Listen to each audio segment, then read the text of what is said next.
శ్రోతలు, మీ బైబిళ్ళు తెరవండి. 1 సమూయేలు మొదటి అధ్యాయం అధ్యయనం చేయబోతున్నాము. ఈ అధ్యాయంలో సమూయేలు జన్మ వృత్తాంతమున్నది. బాలుడైన సమూయేలును తల్లి తెచ్చి ఏలీ అనే యాజకునికి అప్పగిస్తుంది. 1 సమూయేలు గ్రంథం ఒక భక్తురాలి ఆక్రందనతో ఆరంభమవుతోంది.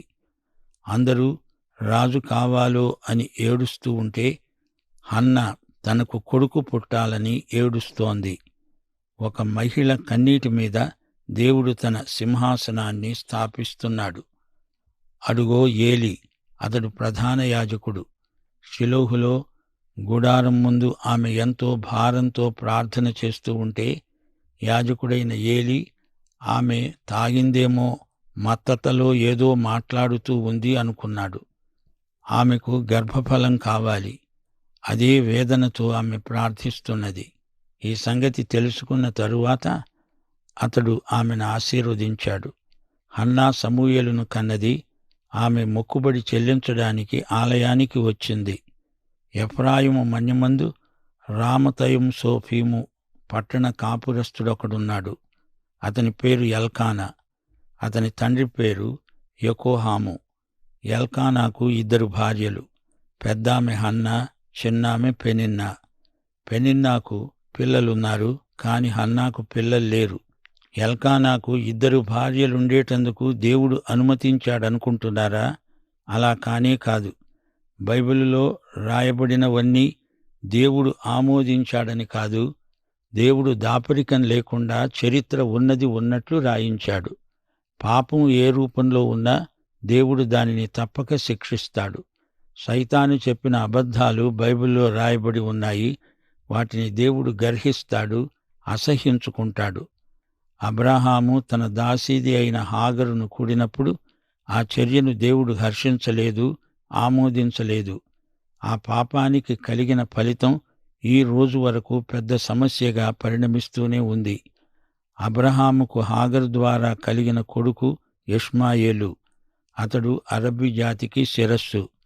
దాన్ని బట్టి యూదులు, అరబ్బులు ఎడముఖం పెడముఖంగా ఉన్నారు. ఎల్కానాకు 2 భార్యలు. ఆ కుటుంబంలో ఈ సందర్భాన్ని బట్టి శాంతి లేదు. బహుభార్యాత్వాన్ని దేవుడు ఎన్నడూ ఆశీర్వదించి ఉండలేదు, ఆమోదించలేదు. ఎల్కానా షిలోహునందున్న యెహోవాకు మొక్కుబడులు, బలి అర్పించాలని ఏటేటా తన పట్టణం విడిచి షిలోహుకు వెడుతూ ఉండేవాడు. ఆ కాలమున ఏలీ యొక్క 2 కుమారులైన హోప్ని, ఫీనెహాసు యెహోవాకు యాజకులు.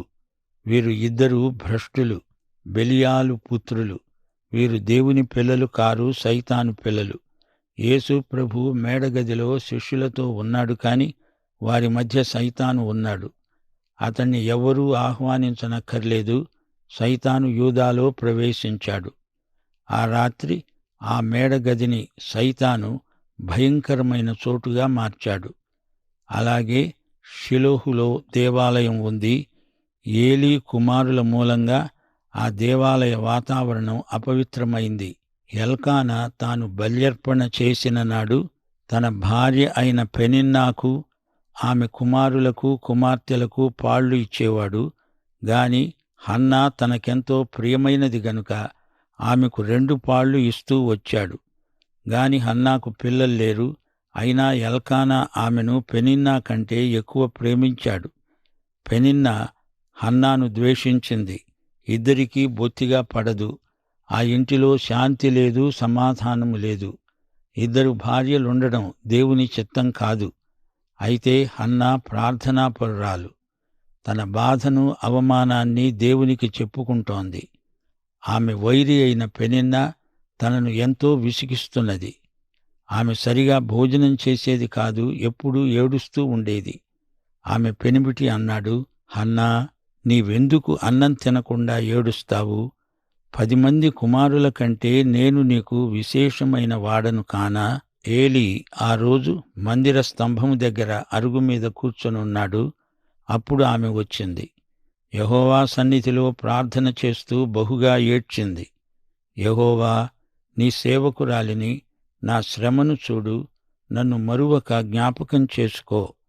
నాకు మగపిల్లను దయచెయ్యి, అతడిని నీకు నీ సేవకు అప్పగిస్తాను. ఆమె ప్రార్థన చేస్తూ ఉంటే ఏలీ ఆమె నోరు కనిపెట్టి చూస్తున్నాడు. హన్నా తనలో తానే ప్రార్థన చేసుకుంటున్నది. ఆమె పెదవులు మాత్రము కదులుతున్నాయి. ఆమె స్వరము వినబడడం లేదు. ఆమె మత్తురాలై ఉన్నదని ఏలీ అనుకున్నాడు. ఎంతసేపు నీవు ఇలా మత్తులో ఉంటావు అని అడిగాడు. శ్రోతలు వింటున్నారా? ఆమె గొడ్రాలు తనకు ఒక కొడుకును ప్రసాదించుమని దేవుణ్ణి వేడుకుంటున్నది. నేను నీకు ఒక దైవ సేవకుణ్ణి కంటాను అని ఆమె మొక్కుకున్నది. అతణ్ణి నీకు నజీరును చేస్తాను అని శపథం చేసింది. నేను నీకు సేవకుణ్ణి కంటాను, అలా నన్ను కనికరించు అని వేడుకున్నది. అక్కడ ఏలీ ప్రధాన యాజకుడు. ఈమె తన దయనీయ స్థితిలో వచ్చి దేవునికి మొర్రపెట్టుకుంటున్నది. ఆమె పెదవుల కదలిక కనపడుతోంది గాని ఒక్క మాట వినపడటం లేదు. ఏమి మాట్లాడుతోందో అతనికి అర్థం కావటం లేదు. ఆ రోజుల్లో పరిస్థితులు అధ్వాన్నంగా ఉన్నాయి. ఏలీ కుమారులు బాగా తాగుతారు. తన కుమారులు ఏం చేస్తున్నది కనపడకుండా కళ్ళు మూసుకున్నాడు తండ్రి. ఏలీ నైతిక విలువలు మరిచిపోయాడు. భక్తితో భారంతో ప్రార్థన చేసుకునే హన్నా తన దృష్టికి తాగుబోతుగా కనిపించింది. తాగుబోతులెందరో వస్తున్నారు, ఈమె అలాంటిదే అనుకున్నాడు. నీవు తాగావా? ఎంతసేపు నీ నిషా అని అడుగుతున్నాడు ప్రధాన యాజకుడు. హన్నా అన్నది, నేను మనోదుఃఖము గలదాన్ని, నేను మద్యముతో మత్తురాలను కాను.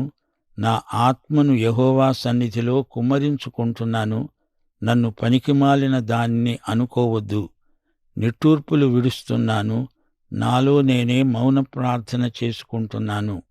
ఏలీ అన్నాడు, నీవు క్షేమంగా వెళ్ళు. నీ మనవిని దేవుడు తప్పక దయచేస్తాడు. ఆమె అన్నది, నీ దృష్టికి నేను కృపనొందుదునుగాక. ఆమె ఇంటికి వెళ్ళిపోయింది. ఆ రోజు నుండి ఆమె దుఃఖం మానింది. నిశ్చింతగా హాయిగా భోంచేస్తూ ఉంది. యెహోవా ఆమెను జ్ఞాపకం చేసుకున్నాడు. హన్నా గర్భము ధరించింది, కుమారుణ్ణి కన్నది. ఆ బిడ్డకు సమూయేలు అని పేరు పెట్టింది. నా బిడ్డ పాలు విడిచే వరకు నేను రాను. నా బిడ్డను తెచ్చి దేవుని దగ్గరే విడిచి వస్తాను అన్నది హన్నా. ఎల్కానా అన్నాడు, ప్రభువు తన వాక్యమును స్థిరపరచునుగాక. కుమారునికి పాలు మాన్పించే వరకు అతణ్ణి పెంచింది హన్నా. సమూయేలు ఇంకా చిన్నవాడై ఉండగా ఆ బాలుణ్ణి ఎత్తుకొని బలిద్రవ్యములను సమకూర్చుకొని ఆ పిల్లవాణ్ణి ఏలీ వద్దకు తెచ్చి అన్నది, అయ్యా, నేను భారంతో ప్రార్థన చేశాను. నా మనవి మీరు చెప్పినట్లే దేవుడు అనుగ్రహించాడు. ఆ బిడ్డను నేనిప్పుడు యెహోవాకు ప్రతిష్ఠిస్తున్నాను. తాను బతికే దినములన్నిట అతడు యెహోవాకు ప్రతిష్ఠితుడు. అప్పుడతడు యెహోవాకు అక్కడనే మ్రొక్కాడు. సమూయేలు బాల్యమందే దేవుని సేవకు ప్రత్యేకించబడిన నాజీరు. అతడు దేవుని సేవ తప్ప మరింకే పని చెయ్యడు. హన్నాలాగా ప్రార్థించే తల్లులు ఈ రోజున ఎంతమంది ఉన్నారు చెప్పండి. ప్రార్థించిన తరువాత హన్నా నిశ్చింతగా ఉండిపోయింది. దేవుడు తన ప్రార్థన విన్నాడు, దయచేస్తాడు అని ఆమెకు గట్టి నమ్మకం ఉంది. మార్కు సువార్త 11వ అధ్యాయం 24వ వచనంలో ప్రభు అన్నాడు, ప్రార్థన చేసేటప్పుడు మీరు అడుగుతున్న వాటినెల్లా పొంది ఉన్నామని నమ్మండి, అప్పుడవి మీకు కలుగుతాయి. సమూయేలు అనే పేరుకు అర్థం దేవుడు విన్నాడు. ఈ గ్రంథం ఒక భక్తిపరురాలి ఆక్రందనతో మొదలైంది. అందరూ మాకు రాజు కావాలో అని ఏడుస్తూ ఉన్నారు. ఈమె మాత్రం తనకు ఒక కొడుకు కావాలని ఏడుస్తూ ప్రార్థించింది. ఆమె కన్నీటి ప్రార్థనపై దేవుని సింహాసనముంది. బిడ్డలను కనడం ఆధ్యాత్మిక బాధ్యతతో కూడిన విషయం. కన్న తల్లిదండ్రులు తమ బిడ్డలను గురించిన బాధ్యతలను పూర్తిగా నెరవేర్చాలి. గలతీ పత్రిక 6వ అధ్యాయం 7వ వచనం స్పష్టంగా చెబుతోంది, మోసపోకండి, దేవుడు వెక్కిరించబడడు. మనుష్యుడు ఏమి విత్తుతాడో అదే పంటను కోస్తాడు. హన్నా అడిగింది, దేవుడిచ్చాడు, అది ఆశీర్వాదం. కాని ఆశీర్వాదంతో పాటు బాధ్యతలు కూడా వస్తాయి. ఆమె హృదయాక్రందనపై దేవుడు తన రాజ్యాన్ని నియమించాడు. హన్నా ప్రార్థన గెలిచింది. హన్నా సమూయేలును కన్నది. ప్రభూ, నీవిచ్చిన దీవెన ఇదిగో, దీనిని నీకే ప్రతిష్ఠిస్తున్నాను అని చెప్పింది. పూర్తిగా తన సేవకుణ్ణి యావజ్జీవిత సేవకు ప్రభువుకు ప్రతిష్ఠించింది. దేవునికి స్తోత్రం. ప్రియ సోదరీ సోదరులారా, ఈ గ్రంథంలో సమూయేలు, సౌలు, దావీదు ముగ్గురు వ్యక్తులు కనిపిస్తారు. ఈ ముగ్గురి వ్యక్తిత్వాలు విభిన్నమైనవి, విచిత్రమైనవి. దావీదు యూదాగోత్రం నుండి వచ్చాడు. సౌలు అలా కాదు. దావీదు దేవుని హృదయానుసారి అయిన వ్యక్తి. హోషేయ గ్రంథం 13వ అధ్యాయం 11వ వచనం దేవుడన్నాడు, కోపము తెచ్చుకొని నీకు సౌలు రాజును నియమించాను. క్రోధము కలిగి అతణ్ణి కొట్టివేస్తున్నాను. మానవుల వ్యక్తిగత జీవితాలలో, జాతులలో, చరిత్రలో దేవుడు ఈ రోజున పనిచేస్తున్నాడు. మానవుడు ఏ తీర్మానం చేసినా చివరికి అంతా దేవుని చిత్తములో భాగమైపోతుంది అని గ్రహించాలి. సోదరీ సోదరులారా, వింటున్నారా? హన్నా అనే పేరుకు అర్థం కృప. ఆమెకు దేవుని కృప ఎంతో అవసరం. ఎల్కానా కుటుంబంలో కలవరం ప్రవేశించింది. ఆమె సవతి ఆమెను మానసికంగా చిత్రవధ చేస్తోంది. తాను గొడ్రాలు అని చెప్పి సూటిపోటీ మాటలంటోంది. ఇలాంటి దుఃఖంలో, ఆశాభంగంలో దేవుడు ఆమెకు నిశ్చలమైన విశ్వాసాన్ని ఇచ్చాడు. ఆమెను దేవుడు ఎంతగానో ఆశీర్వదించాడు. 1 పేతురు 5వ అధ్యాయం 10వ వచనం, తన నిత్య మహిమకు క్రీస్తునందు మిమ్మును పిలిచిన సర్వకృపానిధి అయిన దేవుడు కొంచెము కాలము మీరు శ్రమపడిన పిమ్మట తానే మిమ్మును పూర్ణులనుగా చేసి స్థిరపరచి బలపరచి ఆశీర్వదిస్తాడు. దేవునికి స్తోత్రం. హన్నా తన విశ్వాసాన్ని పోగొట్టుకోలేదు, కాపాడుకుంది. రూతు గ్రంథంలో నయోమి మారా అయిపోయింది, మనసు ఛేదెక్కింది. గాని హన్నా మనస్సు మధురతరమైంది. సమూయేలుకు దేవుడు ప్రార్థనపరురాలైన మంచి తల్లినిచ్చాడు. హన్నా దేవునితో బేరమాడలేదు. ఆమె భక్తిలో ఉన్న రహస్యమిదే. దేవునికి ఓ గొప్ప దైవ సేవకుడు కావాలి, ఆ సేవకుణ్ణి నేను కంటాను అని అడిగింది. అడిగిందే తడవుగా దేవుడిచ్చాడు. ఆమె ప్రార్థన, ఆమె భర్త ప్రోత్సాహం కలిసి అంతా ఒక అద్భుతమైంది. సమూయేలు ద్వారా ఆ జాతి మొత్తానికి గొప్ప ఆశీర్వాదం కలిగింది. భక్తిగల కుటుంబంలో విశ్వాసం ఎంత గొప్ప కార్యం చేస్తుందో చూచారా? 1 సమూయేలు గ్రంథంలోని రాజకీయ నేపథ్యం గమనించండి. దేవుడే రాజుగా గల జాతి అన్యజాతుల స్థాయికి దిగజారింది. మాకు రాజునివ్వమని గొడవ చేశారు. న్యాయాధిపతుల కాలం ముగిసింది. ఇశ్రాయేలు, యూదా రాజ్యాలకు దావీదు రాజు కావటం ఈ గ్రంథాలలోని విశేషం. సమూయేలు, సౌలు అనే ఇద్దరు వ్యక్తుల వ్యక్తిత్వాలలోని వ్యత్యాసం గమనించారా? రామతయిం సోఫీము అనే ఊరును రామా అనడం పరిపాటి. ఈ ఊరు యెరూషలేముకు ఉత్తరాన 25 కిలోమీటర్ల దూరంలో ఉంది. అది కొండసీమ. అది సమూయేలు పుట్టిన ఊరు. సమూయేలు సమాధి కూడా ఇక్కడే ఉంది. ఎల్కానా అనే వ్యక్తి ఎఫ్రామీయుడు. అయితే ఎల్కానా, సమూయేలు లేవి గోత్రము నుండి వచ్చినవారు. హన్నా గొడ్రాలని చెప్పి రెండో భార్యను చేసుకున్నాడు ఎల్కానా.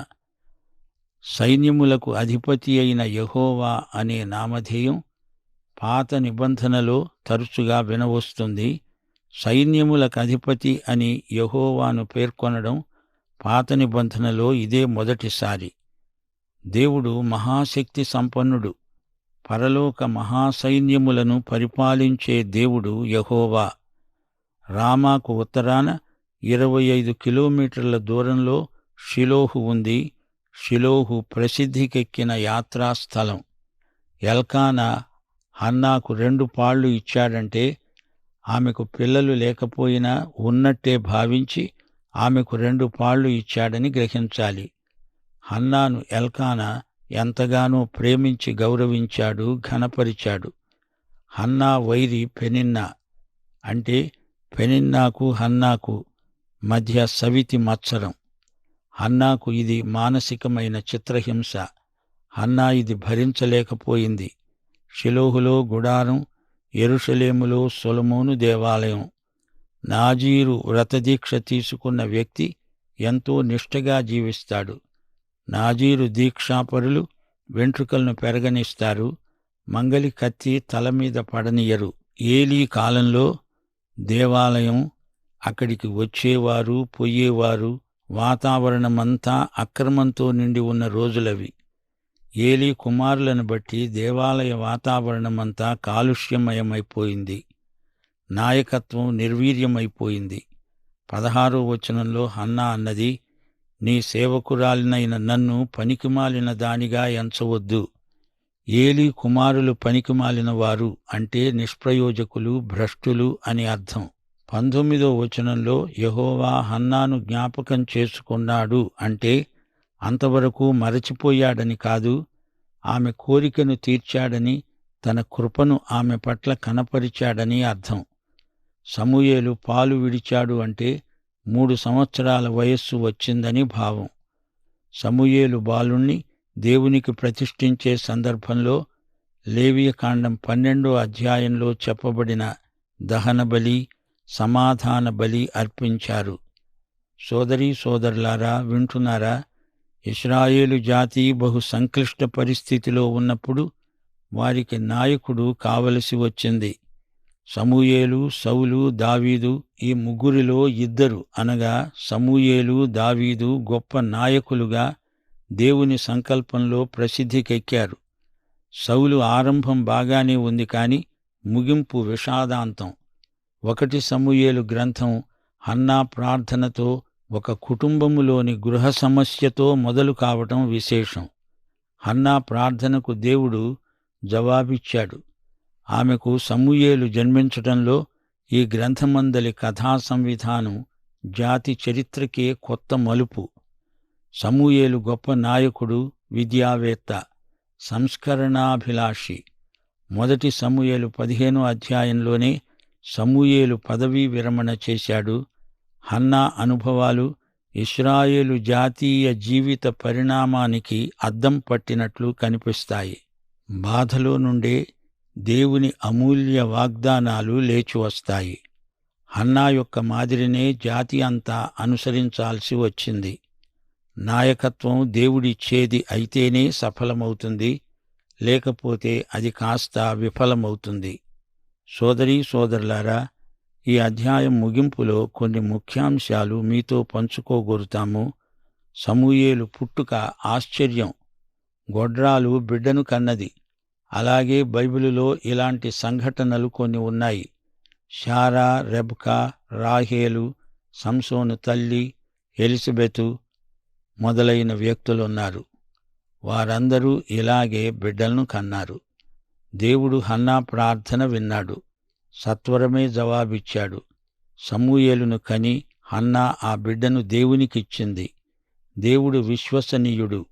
ప్రియ శ్రోతలు, మరచిపోకండి, ఇశ్రాయేలు ప్రజలను దేవుడు ఎలా నడిపించాడో, వారి జాతీయ జీవితాన్ని ఎంతో ఉజ్జీవపరచి దీర్ఘశాంతముతో వారిని తన మార్గానికి మరల్చుకోవడానికి ప్రయాసపడ్డాడో ఈ చరిత్ర గ్రంథాలు తేటపరుస్తాయి. ప్రియ సోదరుడా, సోదరి, చరిత్రకు దేవుడైన ఈ యేసుక్రీస్తును నీవు స్వకీయ రక్షకుడుగా ఎరుగుదువా? నీ తీర్మానమేమిటి? మన ప్రభు అయిన యేసుక్రీస్తు వారి దివ్యకృప, తండ్రి యొక్క వాత్సల్యము, పరిశుద్ధాత్మ సహవాసము మనకందరికీ తోడై ఉండునుగాక. ఆమేన్.